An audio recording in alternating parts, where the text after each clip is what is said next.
Bien.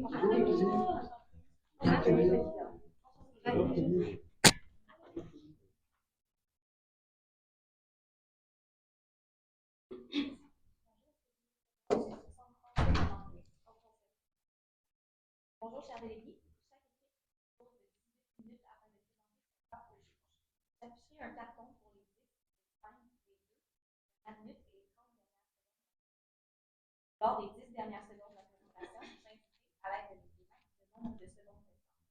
Une équipe n'ayant pas terminé sa présentation après 18 minutes se verra arrêtée afin de passer à la prochaine équipe. Le chronomètre fera également un signal sonore pour indiquer la fin de la présentation.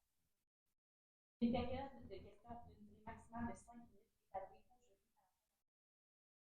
La présentation des participants est d'une durée minimale de 12 minutes. Une pénalité de 1 point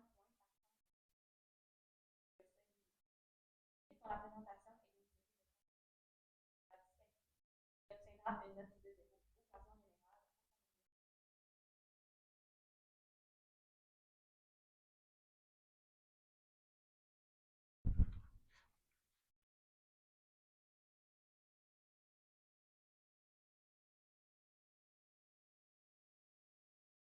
J'ai rendu là.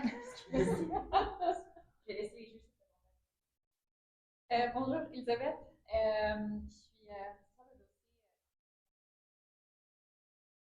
Bonjour, enchantée. Daphné Châtel-Lambert. Je suis directrice en service conseil chez Mallette. Et c'est moi qui ai eu la Jennifer Nicolas.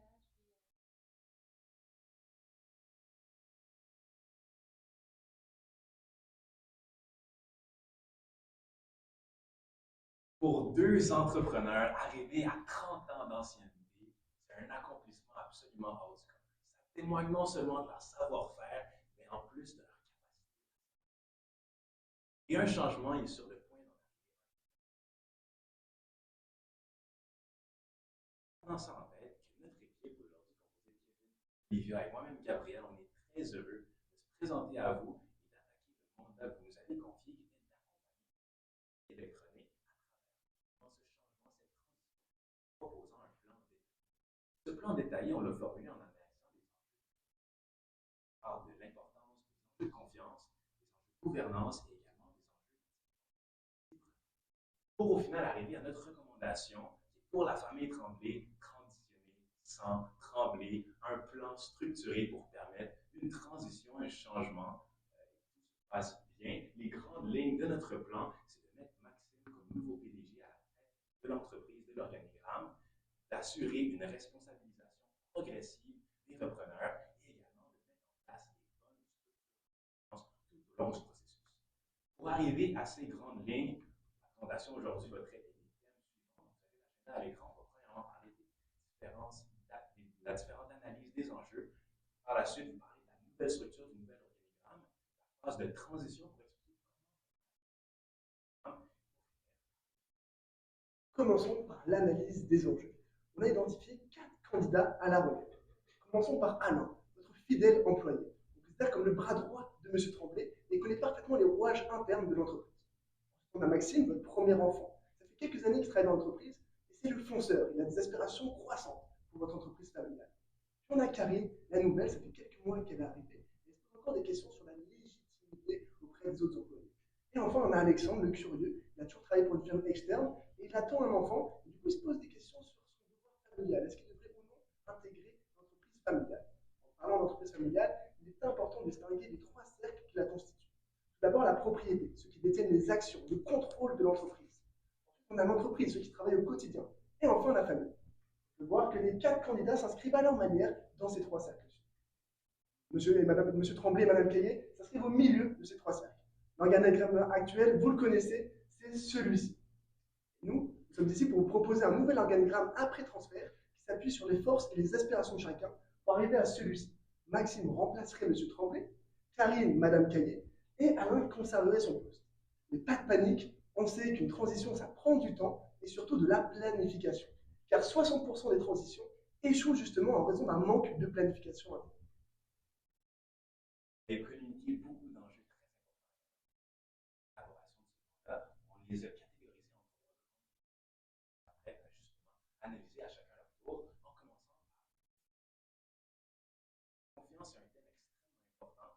cœur de l'entreprise ABC. On le voit justement avec les carottes qui ont la difficulté à laisser le contrôle, puis également les enfants. Au niveau de l'entreprise elle-même, on voit que Yves et Carole, dans la réalité, ont toujours conservé une bonne partie de la responsabilité, surtout en ce qui touche les aspects plus stratégiques de l'entreprise. C'est quelque chose qui ne permet pas nécessairement aux repreneurs, aux enfants, de se développer et également au reste des employés d'assister à ce développement progressif.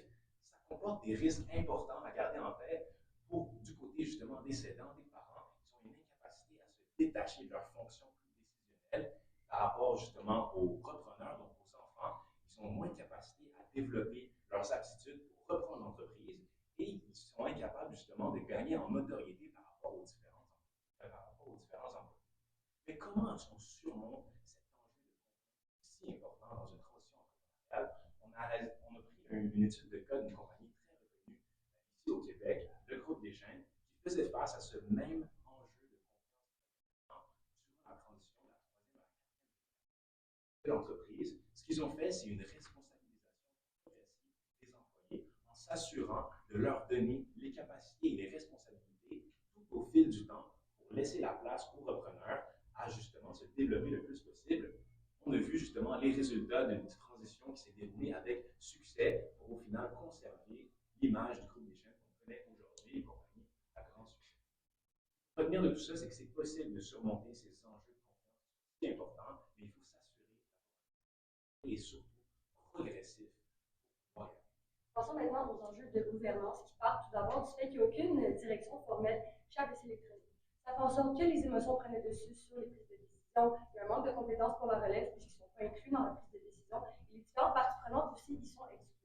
Ça a des risques, bien évidemment, ça fait en sorte que la stabilité de l'entreprise est à risque et ça peut causer aussi une inefficacité opérationnelle. Ça veut dire que dans 73% des entreprises familiales, on retrouve une des structures de gouvernance qui vous est présentée à l'écran. Cependant, il n'y en a pas chez ABC Électronique, donc on pense que c'est nécessaire de considérer l'apport d'une nouvelle structure de gouvernance. Par la suite, vous nous avez fait part que vous avez plusieurs profils distincts dans votre élève, surtout au niveau de Maxime et Karine, ce qui peut causer des tensions pendant les prises de décision, des conflits qui peuvent venir après affecter le climat à l'interne pour les autres employés et créer un manque de communication. Tout ça, un risque pour la pérennité intergénérationnelle de votre entreprise et également, ça peut venir démotiver les employés. Regardons un peu plus près les deux profils de Karine et Maxime. On voit qu'ils sont très différents, oui, au niveau de leur trait de personnalité, mais également au niveau de leurs intérêts. D'un côté, on a Karine, ça fait 3 mois qu'elle travaille pour vous, elle a peu de crédibilité auprès de vos employés et elle a des aspirations plutôt au niveau de la finance corporative, alors que de l'autre côté, on a Maxime, ça fait 8 ans déjà qu'il est dans l'entreprise, il est revenu pour sa persévérance par les employés et il a beaucoup d'aspirations à vouloir faire grandir et croître votre entreprise. Donc, on pense que peut-être les mettre tous les deux à la tête de l'entreprise, ça risque de créer des tensions. Mais le plus important à retenir ici, c'est que l'expérience et les aspirations de chacun sont des aspects cruciaux à prendre en considération dans une transition comme la vôtre qui s'en vient. Si on regarde d'un peu plus près, par contre, ils sont différents, mais un peu compatibles. Parce qu'on voit que les points forts de Karine vont venir combler les points faibles de Maxime. Dans un sens, ils pourraient travailler au sein de l'entreprise en même temps. Ça va leur permettre de se développer mutuellement, maintenant que des méthodes sont mises en place pour assurer le bon fonctionnement. Passons au troisième enjeu identifié avec votre employé fidèle, Alain. Alain, sa force, c'est son expertise opérationnelle. Ça fait longtemps qu'il travaille dans l'entreprise, il connaît son métier et il est même prêt à s'engager pour aider à la transition parce qu'il connaît très bien les enfants et vous lui faites confiance. Si on regarde son test de personnalité, on remarque qu'il est surtout bienveillant et ambassadeur. Et ça nous intéresse parce que c'est justement les faiblesses des enfants de Maxime et de Karine. Maxime manque justement de bienveillance et Karine du côté ambassadeur. C'est pour cela qu'on est convaincu qu'il serait un excellent pont générationnel, aussi bien entre les enfants, mais également entre vous et la relève. Il a également certaines faiblesses, une certaine réticence au leadership et un manque de communication. Il ne peut pas combler ce manque de communication avec de simples formations parce qu'il est également réticent aux formations. On a vu ça dans son profil justement.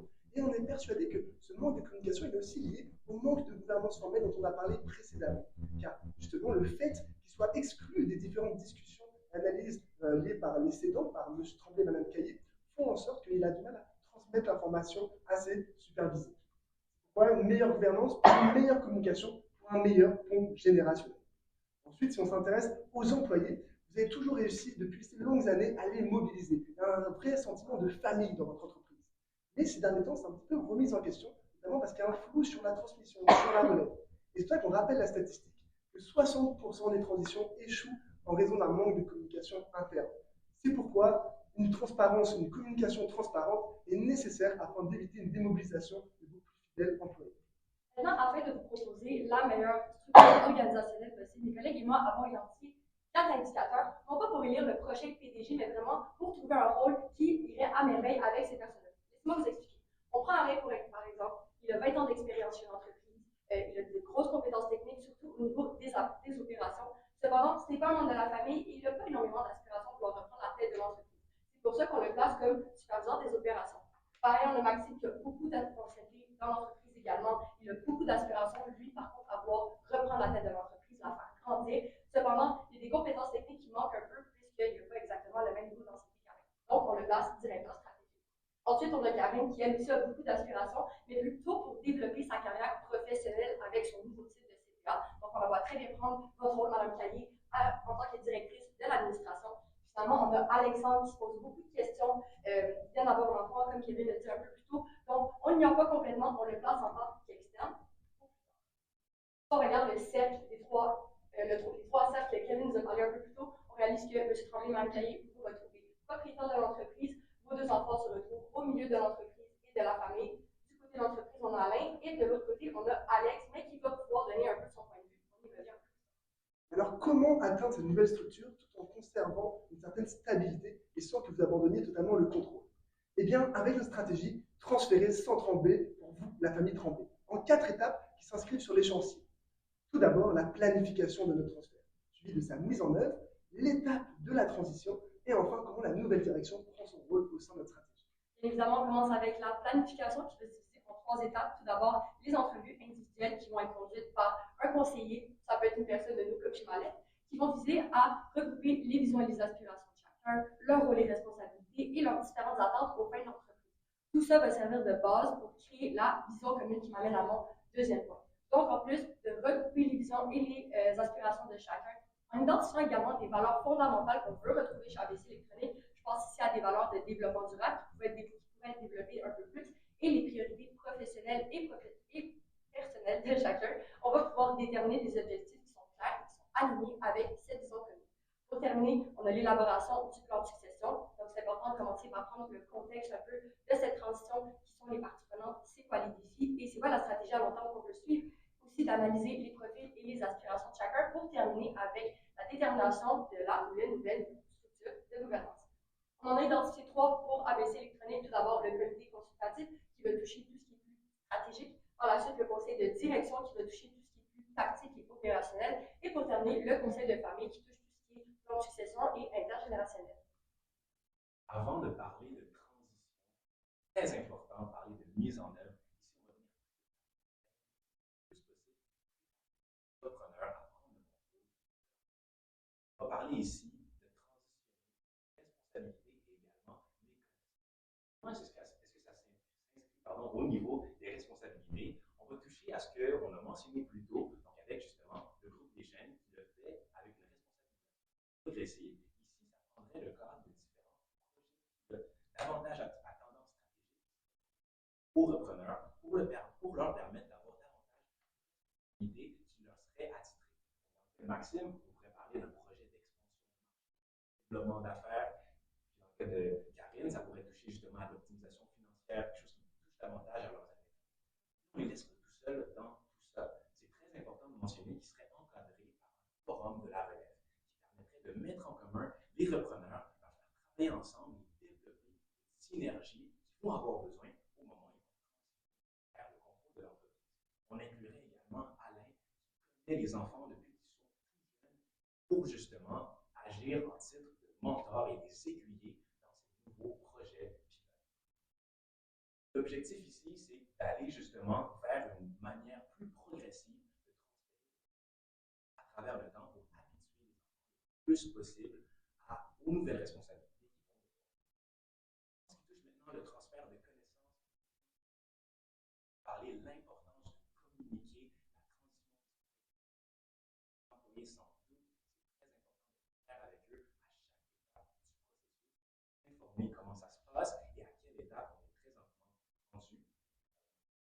Au niveau maintenant du transfert plus de connaissances, donc du travail de groupe, ça va être très important d'inclure également des programmes d'apprentissage pour faire travailler les enfants avec les aidants le plus possible. Donc, on pourrait parler justement d'une collaboration entre Yves et son fils Maxime pour ce qui touche par exemple au développement d'affaires, aux relations clients, leur faire travailler ensemble pour non seulement développer Maxime par rapport aux relations clients, mais également montrer à Yves à quel point son fils est capable de prendre du rôle que lui-même a présentement. Donc, ça pourrait toucher tout ce qui touche au Yves. Une bonne façon de transmettre ces connaissances-là, c'est de faire travailler l'enfant. Ce qui va être clé ici à se rappeler, c'est de créer le plus possible une atmosphère qui favorise le climat de confiance. Après la mise en œuvre, place à la transition. La transition, ça se fait à deux niveaux. Tout d'abord, le transfert de propriété. Ici, on peut parler de différentes possibilités telles que le gel successorial, les fiducies familiales ou encore les déductions pour gain en capital. Ça fait beaucoup, c'est complexe et c'est pour ça que la majorité des entreprises, elles engagent des experts justement pour y répondre. Si on regarde les différents métiers qui sont sollicités, on a les fiscalistes et les avocats. Ça tombe bien parce que justement, votre troisième enfant, Alexandre, il est avocat fiscaliste dans une firme externe et il se demande quel rôle il pourrait jouer au sein de l'entreprise familiale. C'est pour ça qu'on est persuadé qu'Alexandre représente une ressource clé qu'on doit utiliser dans le transfert. Le deuxième niveau de transfert, c'est le transfert de direction. Olivia vous a parlé des trois différents comités qu'on va installer. Regardons un petit peu quel rôle pourrait avoir, tout en commençant par le comité consultatif. Son rôle, ça va être le gardien de but de la vision long terme. Les membres qui y siègent vont permettre à la relève, justement, de surveiller les décisions stratégiques, de venir supporter la relève, et tout en gardant un rôle de médiateur en cas d'avis divergent. Qui pourrait siéger? Bien entendu, vous, M. Tremblay, Mme Caillé, mais pour vous accompagner, aussi une aide externe serait utile, tel qu'un conseiller en gestion familiale, ou encore un autre propriétaire d'une entreprise qui aurait réussi les différents transferts générationnels et qui pourrait apporter son expertise. On a parlé du cas d'échelle, pourquoi pas le membre de la famille d'échelle, ou encore Alain et Alex pour leur expertise dans leur domaine. En ce qui concerne le conseil de famille, les enfants et les parents pour l'instant, mais ça grandira au fil des années. Et enfin, le comité de direction sera composé des employés qui travaillent au quotidien dans l'entreprise. Donc ici, on parlera des enfants, Maxime et Karine, et également de Alain, qui jouera ce tour générationnel. L'objectif, c'est de faire des réunions de manière hebdomadaire de cette direction-là, afin que aussi Maxime et Karine puissent faire une surveillance de la communication d'Alain envers ses supervisés, afin de faire une évaluation constante et pousser Alain à mieux communiquer avec ses employés. Vraiment, qui dit nouvelle direction, dit nouvelle méthode. Ici, on parle de moderniser vos pratiques au niveau du développement durable, ce qui ferait plaisir à Camille. On propose trois stratégies. Tout d'abord, le recyclage de déchets électroniques. Par la suite, l'installation de racks à vélo. Ici, on fait un clin d'œil à Maxime, qui est un très grand cycliste. Et finalement, le fait de remplacer les éclairages actuels par des éclairages LED. Bien évidemment, c'est toutes des stratégies qui vont avoir des impacts positifs au niveau de l'environnement, comme la réduction de l'empreinte de carbone, mais ça va aussi réduire les coûts. Donc, à la grand désir de Maxime, ça ne va pas venir affaiblir la rentabilité de l'entreprise. Ça va donc permettre une transition verte, mais tout en restant dans les intérêts de Maxime. Pour continuer un peu plus loin, c'est aussi important de moderniser les pratiques au niveau de la mobilisation des employés. On en a parlé un peu plus tôt. Donc, je parle ici d'être beaucoup plus transparent dans la communication avec les employés, d'instaurer des systèmes de récompense réguliers pour les garder motivés et finalement d'organiser des activités de type team building pour renforcer vraiment l'équipe. Si on peut penser à Alain qui a beaucoup des activités communautaires, donc ça pourrait être un très bon exemple pour le cas de votre entreprise. Ça va permettre de créer une culture d'entreprise forte tout en augmentant l'engagement, la motivation et bien évidemment la confiance des employés envers la nouvelle direction. En ce qui touche maintenant à l'échéancier, comment notre approche s'inscrit dans le temps, ce qu'on vous propose, c'est un échéancier qui s'étale en 3 ans, en 12 trimestres. Il ne faut pas, par contre, garder cette étape de temps trop en tête, puisque c'est quelque chose qui peut être extrêmement itératif et va être amené à beaucoup changer en fonction notamment des phases de planification, mais également de la réponse des employés, des repreneurs, des cédants en milieu d'entreprise pendant la transition. Ce qui est important à garder en tête, par contre, c'est qu'à travers tout le processus, on veut demeurer le plus transparent possible avec le reste des employés, mettre en place une bonne structure de gouvernance et former progressivement les repreneurs à prendre charge de l'entreprise. Pour finir notre présentation, on est absolument certain et convaincu que transitionner sans trembler, c'est l'approche qui va permettre cette transition à succès, non seulement pour les parents, mais aussi les enfants et les prochaines générations à venir. On croit fortement à ABC électronique. Merci.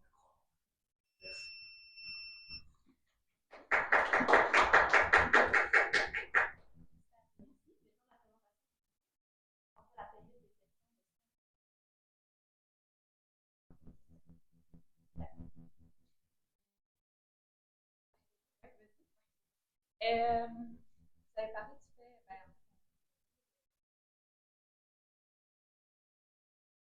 qu'est-ce que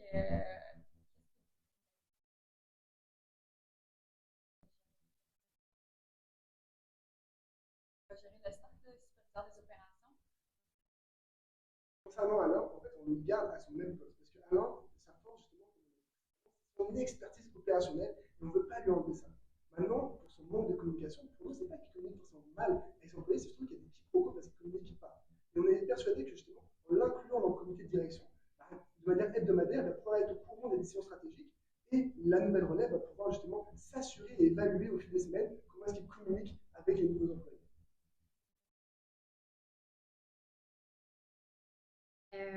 Question au niveau de Alexandre. Donc là, Alexandre, je comprends qu'il est de l'entreprise, mais possiblement qu'on l'impliquerait au niveau de la fiscalité là, du transfert.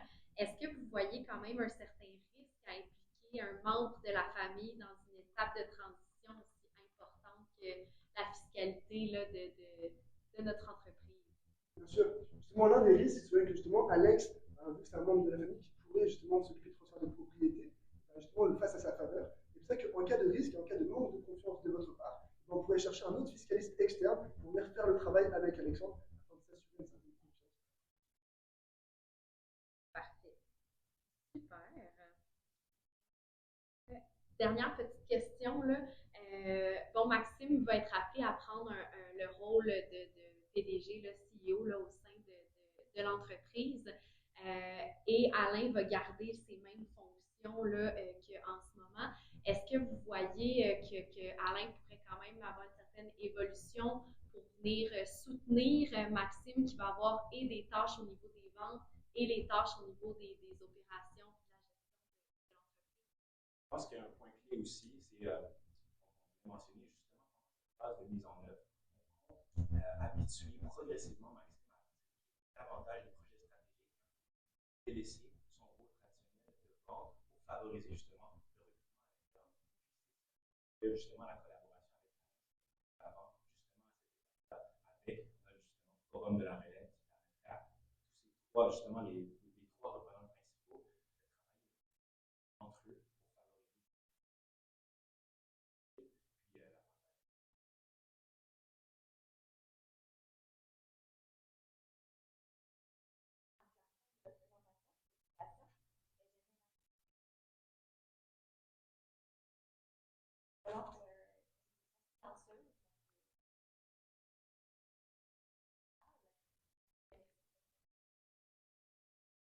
Merci. Passez une belle journée. Merci beaucoup. Merci. Merci. Pardon. Merci. Au revoir. Merci.